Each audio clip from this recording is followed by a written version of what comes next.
So when I was doing research for India, I'd come across an article that talked about the decriminalization of homosexuality here.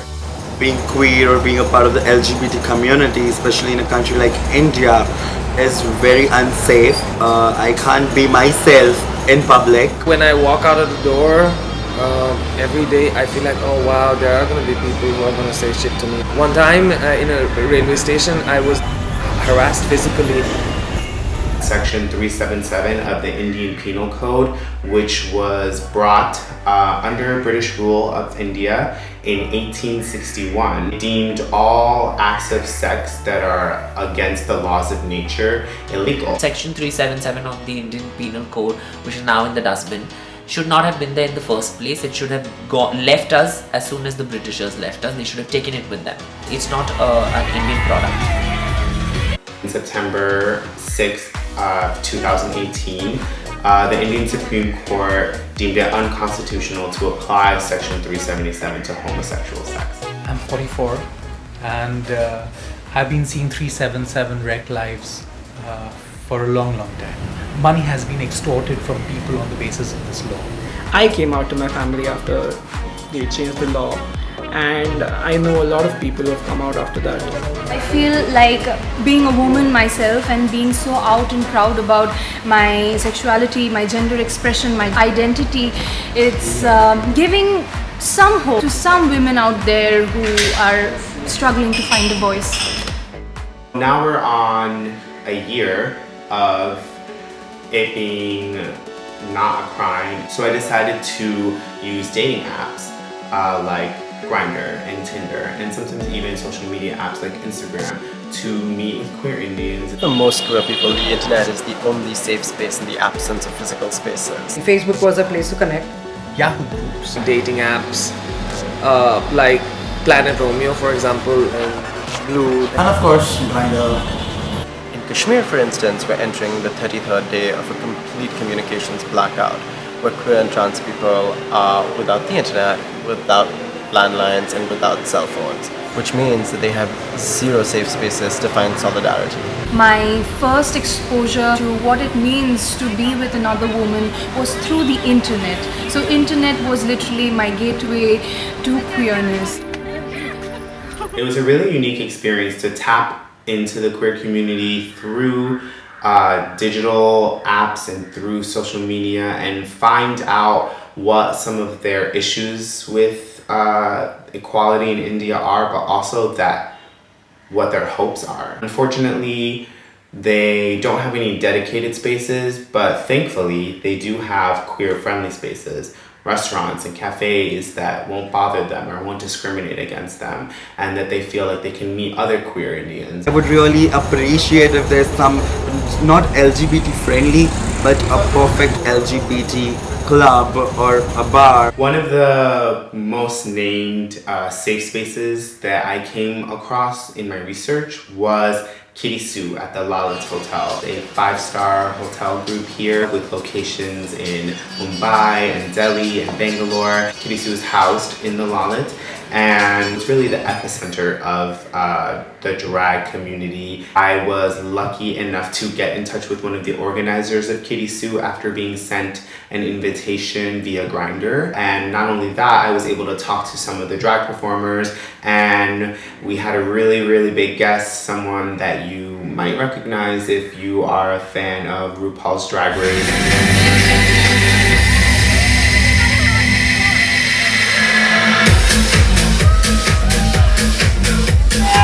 My name is Roshni Mascara and I'm the hottest trans girl you'll ever meet. Thank you. We as artists are just a part of it, but the greatest contribution is by all of you all coming here, and I really want to thank each and every one of you. The crowd today is immense. Well, my name is Kim Chi from season 8 of RuPaul's Drag Race.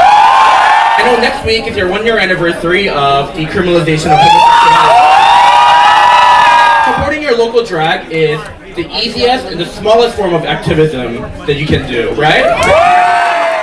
I have been lucky enough to be on television as the first performing drag queen on television. There's not been enough representation in the in popular media or in the films or on TV, the law can be on your side. The law is one thing. The second thing is, again, then, sensitizing people. You might have the law on your side, but people might just still frown at you and say that you're different, or you're not natural, you're unnatural, you're against the law of nature. And I'm like, honey, I'm very natural. I'm really thankful to Mr. Keshav Suri, the owner of the Lalit Group, who's actually kind of trying to make a change, which is really nice. 2 years ago, I could never think that drag could become a career, but now I can say I have a job as a drag queen, which is really progressive. In the entertainment industry, people are trying to trend it, like the whole gay thing. It's not a trend, it's been there. And now they are trying to like tokenize the whole queer community, but at the same time, they don't really want to pay you as equal. It's really important to have to mainstream voices like ours, and I got the opportunity to do so on India's Got Talent, and I received an overwhelming amount of love and support, the amount of talent that I see in queer people around me. It's incredible. The more we progress, the more rights we get, the more powerful our voices are just gonna grow, and that's all I hope. Look at the person that's standing next to you, and that is your family. Alright, that is your chosen family. Another really well-known queer safe space here in India is an organization called Gay Bombay. They organize events, anything from parties to seminars on HIV/AIDS education, and they do that anywhere, at any venue that will let them. So restaurants, cafes that are queer friendly, banquet halls, and most often in people's living rooms. It is also the 21st anniversary of Gay Bombay. I was able to get an interview with one of their core members. GB as a space started off in the latter half of '98, and it's been 21 years. I have a very loving family. I'm lucky to have that. But the relatability that I needed, I had only when I got into Gay Bombay. What GB offered me when I was 22, I still offer people here when they come to my home. But there has to be a space outside of the home environment. We have still a long, long way to go. Today is the day. Yay! It's September 6th. It is officially a year since the reading down of Section 377. There's been such an outpouring of celebration on social media. Queer people need to be celebrated in their brilliance, in their intelligence, in their light. And I'm so glad to see that that's happening on a day like today. So we're in Delhi, and so far I've been talking to a few people. Ansh is a friend of a friend that I met through work in the US. We hung out and I was able to sit down with him. We as a society don't talk about sex, even heterosexual sex, a lot. We are known in the world for giving Kama Sutra, yet we don't talk about gay sex. I met my boyfriend on Tinder. We've been together for almost a year now. We go to normal pubs, bars. In all those spaces, we cannot show any affection to each other. And even if we do, we have to always keep an eye out. Things are changing. There are certain areas in Delhi where it's even okay to hold hands and walk for gay people. South Delhi for that matter. When I walk on the street and I see a straight couple canoodling and cuddling and everybody says, "Oh, they're so cute," I would love to have that. I also made another friend. His name is Rishu, and he has his hand in a couple of different organizations throughout India that promote queer visibility. Rishu and his boyfriend have also been together for some time. Take that, homophobia. Tonight, Rishu and I are going to a party hosted by Impulse New Delhi, and of course, dance the night away because it's a celebration. First of all, happy Independence Day, I would say. It's a true sense Independence Day. LGBT culture has been there in India since beginning. It can be very well seen in Khajuraho temples and other temples, other history. This all is gifted us by Britishers. It wasn't into our Indian culture at all. Now we have returned the gift that they gave to us, and now we are actually true Indians. You're amazing!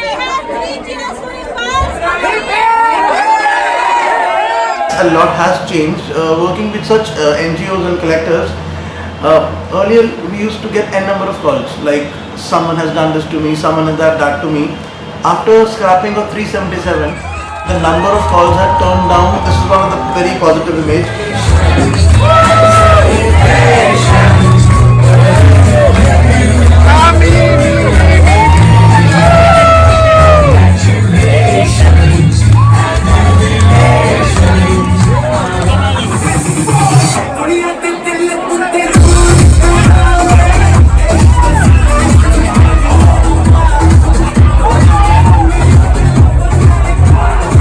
Okay, so I'm back in Mumbai for day 2 of the anniversary celebrations and I am ready to go. We are going to a restaurant called Olive and they host queer nights about once a month. Those events are organized by a woman named Neelam who is actually straight and an ally to the queer community. A lot of my friends, they're gay and they always wanted a safe place, somewhere that's away from prying eyes, where they're not going to be judged.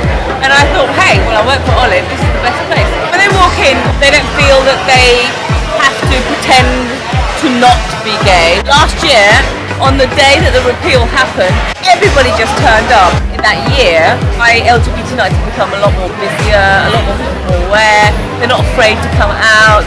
Straight people in India probably wouldn't even think about doing it.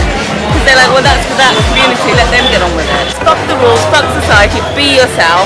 Do your thing, live.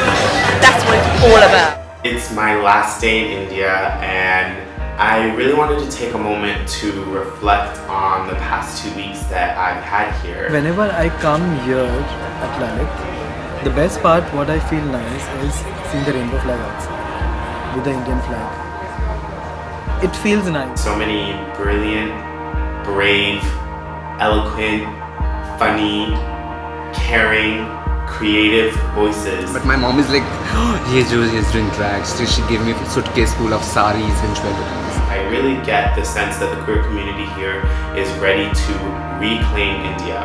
I'm hoping that in the next 5 years we get somebody elected to parliament who's out and proud and going to make some badass decisions all the way at the top. It's such a pivotal moment in India's history and it really truly was an honor to be able to stand on the sidelines and look at my queer brothers and sisters take charge and celebrate. I've met more gay people in India and Bangalore than anywhere else. It's bang gay lord, to be honest. Queer Indians and Indians at large are ready for change.